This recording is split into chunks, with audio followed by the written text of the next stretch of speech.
السلام علیکم. احمد آفیشل یوټیوب چینل او فیسبوک باندې ته خیر راغلی.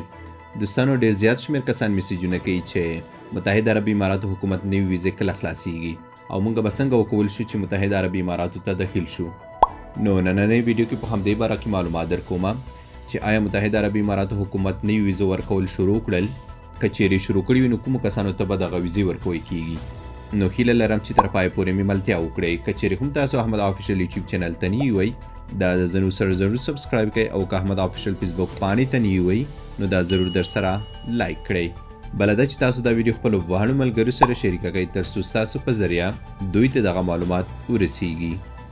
ښه دوستانو، لکه څنګه چې تاسو ته پته ده چې متحده عربي اماراتو حکومت کاري ویزې ورکولو لړۍ د څه مودې راهیسې بند کړې ده. دوی هر هغه چاته نوې ویزې نه ورکولې کوم چې په وطن کې وو. خو نن متحده عربي اماراتو حکومت ځینې معلومات خپاره کړل کوم چې جوازاتو خپل رسمي ټویټر پاڼې څخه ټویټ کړی وو او ورسره په هلیس ټایم ګلف نیوز کې هم راغلی دي چې دوی دوباره کاري ویزو ورکولو لړۍ پیل کوي.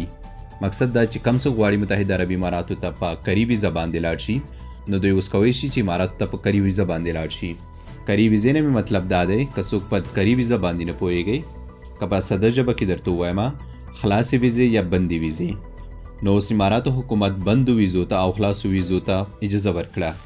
که کوم څوک په دولتي ځایونو کې کار کوي او ورسره په نیمه دولتي ځایونو کې د هغې ترڅنګ که نورو ځایونو کې کار کوي نو د دوی لپاره به اوس د کار جواز ورکوی کیږي.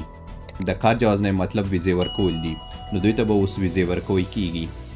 خو دغه کسان اماراتو ته داخلېدو نه مخکې به PCR ټیسټ یا کرونا وایرس ټیسټ لازمي کوي. د هغې ترڅنګ که چیرې هم کرنتین ته ضرورت و نو دغه کسان به کرنتین کیږي.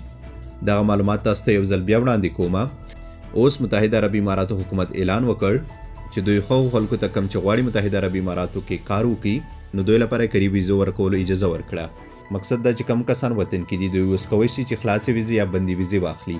خو دغه کسان اماراتو ته داخلېدو نه مخکې به PCR ټیسټ یا کرونا وایرس ټیسټ لازمي کوي. خو که چیرې هم کرنتین ته ضرورت شو نو دغه کسان به لازمي کرنتین کیږي. خو په آخر کې یو خبر یادونه ضروري بولمه چې کوشش وکړئ د سکیمرو څخه ځان بچ کړئ. سکیمر مطلب هغه کسان کم څوک چې تاته ویزه درکړي د ویزه ورکولو په وخت کې تاته یو څه وایي خو په حقیقت کې بل څه وي. نو کوشش وکړئ د دغو کسانو څخه ځان بچ کړئ. کله چې د کم چا څخه ویزه اخلئ اول د حقیقت سره ځان پوره مطمئن کړئ.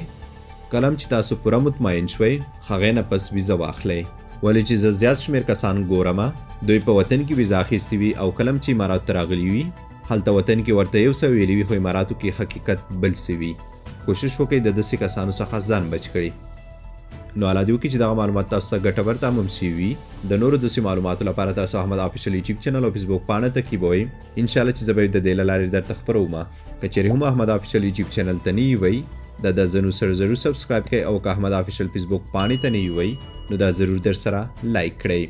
که کومه پوښتنه لرئ نو همدغه واتساپ شمیره چې کومه په سکرین باندې درته ښکاري کولی شي چې د دې له لارې ماته میسیج وکړئ.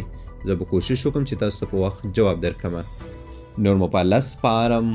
د الله په امان.